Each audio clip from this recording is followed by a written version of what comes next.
સમય હતો જેમાં આપણે કહેતા હતા ચાલશે, ફાવશે, ભાવશે, અને એના કારણે આજે ખૂબ સારી પ્રગતિ થઈ છે. અને અત્યારના બાળકોમાં આ 3 વસ્તુ, આ નહીં ચાલે, આ નહીં ભાવે, આ નહીં ફાવે, એવું ક્યાંક શરૂ થયું છે. અને તમે કઈ રીતે જોઈ રહ્યા છો? ખાસ કરીને જ્યારે આપણે ભણતા ત્યારે સગવડતા ઓછી હતી, ગરીબી વધારે હતી. Yes. પણ આપણે 2 પાત્રો હું એમને યાદ કરીશ.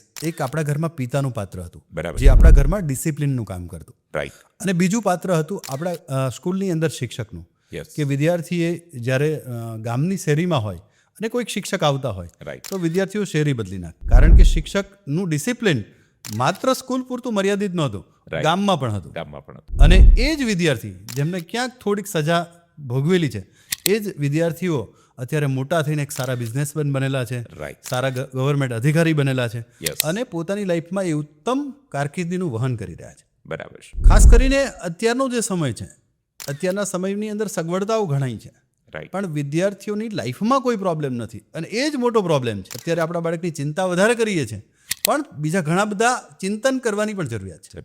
સરે આ વાત જે કીધી છે એમનો 22 વર્ષનો શિક્ષણનો અનુભવ છે, અને અનુભવના આધારે જ અત્યારે આપની સાથે આ મેસેજ આપી રહ્યા છે. તમારું આ વાત વિશે શું કહેવું છે? ચોક્કસથી કોમેન્ટ કરજો, અને હા, આ વાતને આપના મિત્ર પરિવાર સોસાયટીના ગ્રુપમાં શેર પણ કરજો, પણ વિચાર જરૂર કરજો.